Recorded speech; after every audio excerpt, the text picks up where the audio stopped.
લોકસભામાં પસાર ન થઈ શક્યું 131મું સંવિધાન સંશોધન બિલની તરફેણમાં 298 જ્યારે વિરોધમાં પડ્યા 230 મત.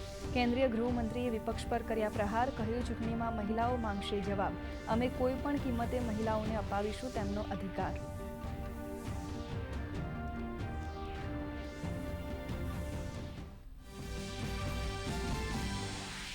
બિલ પસાર ન થવાને સરકારે ગણાવી દુઃખની વાત, કહ્યું વિપક્ષે ગુમાવી ઐતિહાસિક તક, પરંતુ સરકાર મહિલાઓને અપાવશે તેમનો હક.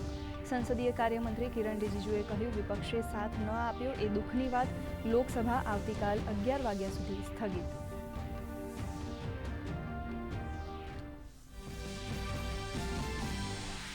કોંગ્રેસ નેતા રાહુલ ગાંધીને આંચકો, બેવડી નાગરિકતા બાબતે એફઆઈઆર દાખલ કરવાનો આદેશ.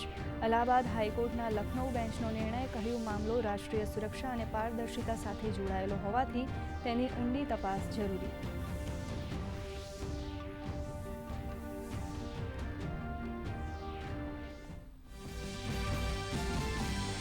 સ્થાનિક સ્વરાજ્યની ચૂંટણીમાં ઉમેદવારોનું ચિત્ર સ્પષ્ટ. રાજ્યમાં કુલ 730 બેઠકો બિનહરીફ.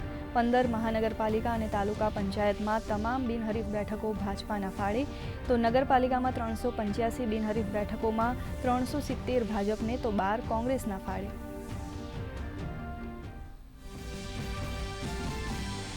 સ્થાનિક સ્વરાજ્યની ચૂંટણીમાં પ્રચાર પૂરજોશમાં. મુખ્યમંત્રી ભૂપેન્દ્ર પટેલે હિંમતનગરમાં વિકાસ સંકલ્પ યાત્રાને કર્યું સંબોધન, કહ્યું છેવાડાના માનવીનો વિકાસ એ જ ભાજપનો સંકલ્પ. આ પહેલા અરવલ્લીમાં પણ પ્રચાર દરમિયાન ભાજપના ઉમેદવારોને વિજયી બનાવવા કર્યો અનુરોધ.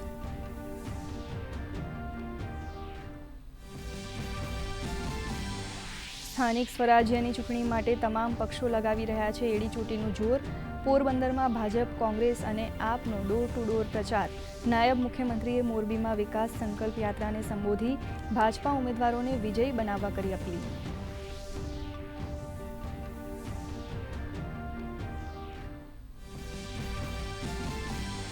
રાજ્યના મોટા ભાગના વિસ્તારોમાં ગરમીનો પ્રભાવ યથાવત. 40.9 ડિગ્રી મહત્તમ તાપમાન સાથે રાજકોટ અને અમદાવાદ રહ્યા સૌથી ગરમ શહેર. રાજ્યના 5 શહેરોનું તાપમાન 40 ડિગ્રીને પાર. રાજ્યમાં હાલ હવામાન રહેશે શુષ્ક.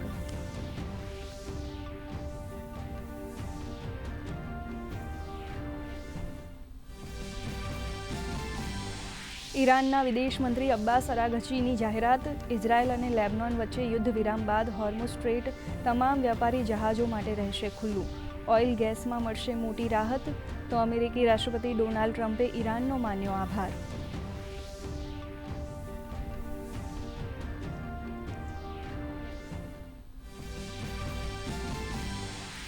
આઈપીએલમાં આજે ગુજરાત ટાઇટન્સ અને કોલકાતા નાઇટ રાઇડર્સ વચ્ચે અમદાવાદના નરેન્દ્ર મોદી સ્ટેડિયમમાં ટક્કર. કોલકાતાએ ટોસ જીતી પસંદ કરી બેટિંગ.